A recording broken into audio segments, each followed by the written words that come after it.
سلام، خبرهای تاجیکستان و جهان را من مومین احمدی تقدیم میکنم. امروز 8 دکبر است.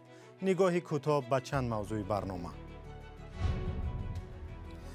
برخی جوانان تاجیک راضی‌اند رایگان کار کنند. چرا؟ تجلیل از روز ولنتیرها یا ریزاکاران در تاجیکستان.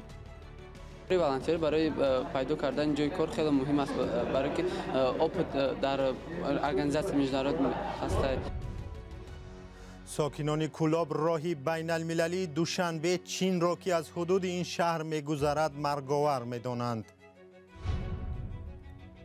زنانی که در نهادهای قدرتی افغانستان خدمت کردند میگویند در دوره حکمرانی طالبان از کار و درآمد کاملا محروم شدند. میرن وقتی که میفهمه نظامی هسته یا میگه سابقه کار میفهمه نظامی هسته، اون رک جوابش میکنه. برخی از جوانان تاجیک راضی شدند که در سازمان یا تشکیلات به مزد مهنت کار کنند. آنها را ریزاکار یا ولنتیار مینامند. در تقویم سازمان ملل متحد روز خاصی را برای افرادی که ریزاکاری میکنند ثبت کردند. سروناز روح‌الله و نگاره فضل‌الدین در این باره گزارش تهیه کردند. شهرام یارمحمدов دانشجوست ولی همزمان در چند سازمان جمعیتی و بین المللی ولنتیار یا ریزاکار است. او با خواهش خود به این کار مشغول است. بیشتر با کودکان کار میکند که ویروس اسپید یا نورسایی مسئولیت بدن گرفتند. هرچند شهرام رایگان کار میکند، امیدوار است از ریزاکاری منفیتی خواهد داشت. من میخوام به پول خیلی کار کنم، آدمو در یاردم دادن، فقط پول در کار نیست، باید آدم دلش صاف کنه، باید آدمو در یاردم. کاری ولنتیر برای پیدا کردن جای کار خیلی مهم است، برای که اپت در ارگانیزاسیون میجدارات هست، جهان بینی آدم وسیع. شهرام در نمایشگاهی که به روز جهانی ریزاکاران یا 10 دکبر بخشیده شده است، از همسالان خود دعوت می کند که مثل او کار جمعیتی کنند تا راه آیندهشان هموارتر شود. سازمان دهندگان این نمایش نیز میگویند همکاری جوانان با سازمان‌های محلی و بین المللی مهم است. و امروز ما یک نتورک ساختیم که می‌خواهیم که جوانان بسیارتر فعال باشند و بسیارتر در چاره‌بینی‌هایی که برای رشد آنها روانه کرده شده است اشتراک کنند و البته همکاری تشکیلات‌ها خیلی مهم است. در نمایشگاه نمایندگان کشور و سازمان‌های بین‌المللی و مسئولین کمیته کار با جوانان نیز دعوت شدند.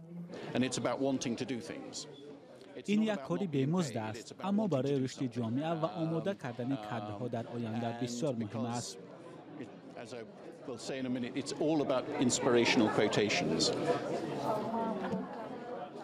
در کشورهای غرب ریزاکاری یک حادثه عادی و عمومی است. بسیاری از ریزاکاران بیشتر برای رضای دلی خود یا بر پایه احساسات دینیشان به جامعه خدمت می‌کنند.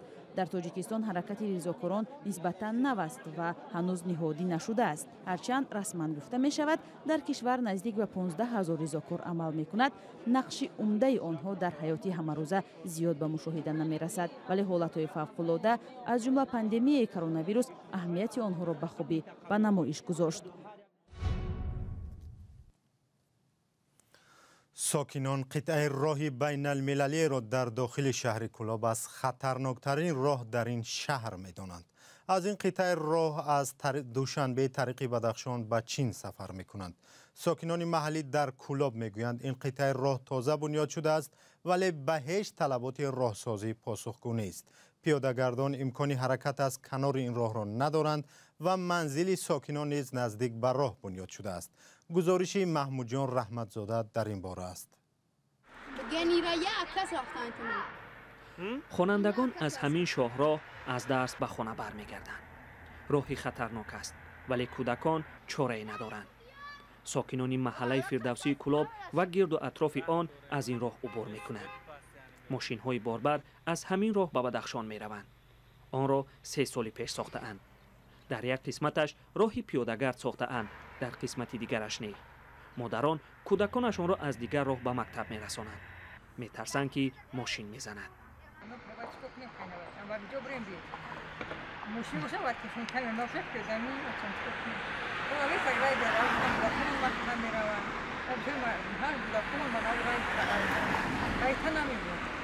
این رای کلان قطعی نمیمون.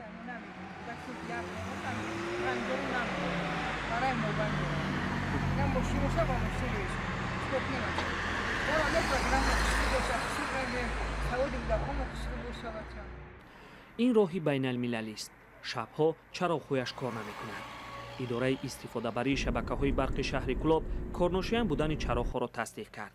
مسئولین میگویند راه‌های شهر را با تدریج آباد خواهند کرد. شاهراهی که به بدخشان می‌رود از نزد مکتب رقم 53 شهر کلوب جدا می‌شود. یک قسمت راه را یک سال پیش شرکت‌های چینی بازسازی کردند. قسمت از چراغ‌های این شاهراه کار نمی‌کنند. سال 2022 هم به آخر می‌رسد، اما ساکنان این محله میگویند مشکل آنها در این سال نیز حل خود را نیافت و ممکن است صدمه‌های مرگبار در اینجا تکرار شوند. محمود جان رحمتزاده، آزادی، کلاب.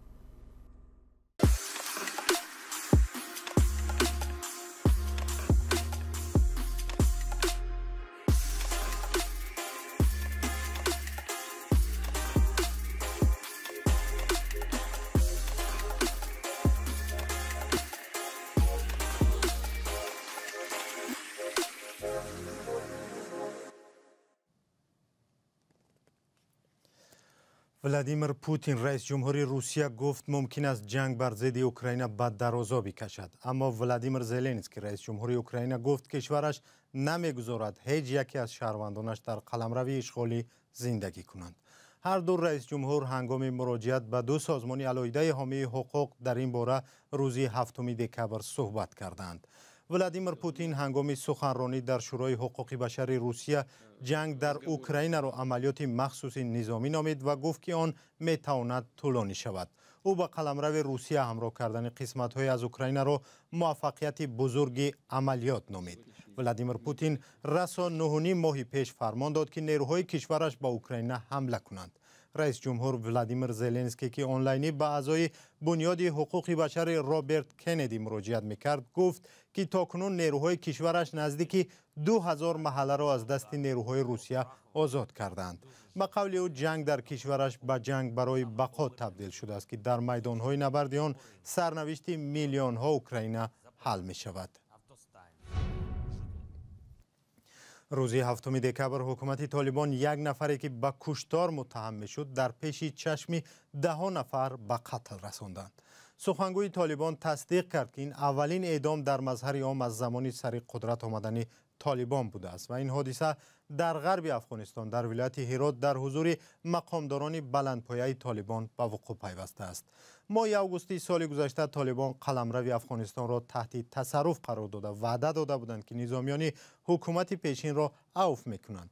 یک عده زنان افغان میگویند که وعده اجرا نشده است. اسکندر خواجه میرزاده گزارش تهیه کرده است. در دوره حکمرانی طالبان زنان سابق افسران ارتش افغانستان با گرسنگی و کمبیزاتی مواجه شدند. این زنان همگی در خدمات امنیتی ایفای وظیفه کردند و حالا با سبب‌های امنیتی نمی‌خواهند نامشان آشکار گردد. آنها در ماه اوگوست سال 2021 زمان سر قدرت آمدن طالبان از کار محروم شدند.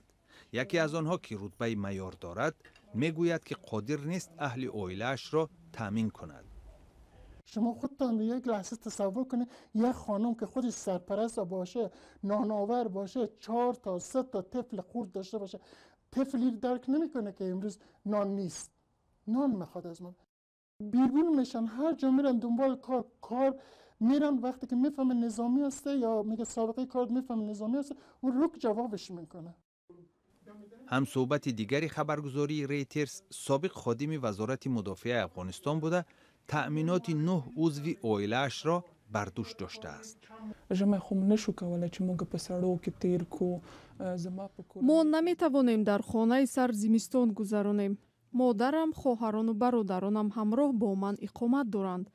ما امکان نداریم خانه‌مان را گرم کنیم. به غذا و مواد سوخت نمیتوان زیست. تا اوگوست سال 2021 در نهادهای قدرتی افغانستان نزدیک به 6000 زن خدمت میکرد.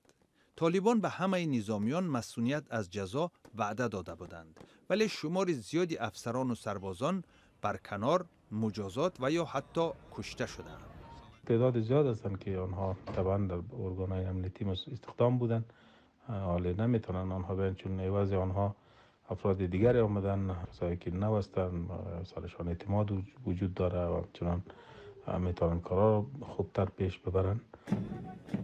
سازمان حامی حقوق بشر امنستی اینترنشنال میگوید در دوام 1 سال و 3 ماهی حکومتداری طالبان در افغانستان کمش 100 خادم نیروهای امنیتی این کشور کشته و یا بینام نشان شده است. یک مرکزی که در دوشنبه به کودکان و نورسان گرفتاری اوتیسم یا در خودماندگی کمک میکند از دفتر کارش محروم می شود.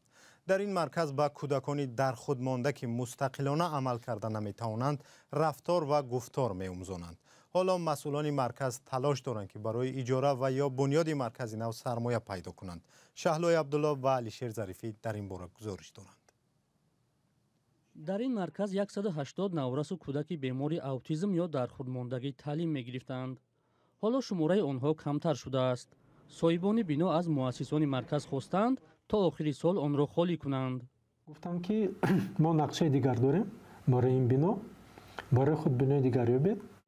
اویلای نصرالدین‌وفا که یک پسرشان اوتیسم دارد 9 سال پیش سازمان اراده را در همین بنا تأسیس دادند. در این مدت به 1400 کودک و نورس و جوانی دارای اوتیسم و والدانشان کمک رساندند. در تاجیکستان چنین مؤسسه مخصوصی دولتی وجود ندارد. با وجود مشکلات خطری به جای ماندن این اویلا سعی دارد راه حل مشکل را پیدا کند. پیش دوی خیروی 3 میل بایتمام رسید که ما در آن دویدیم.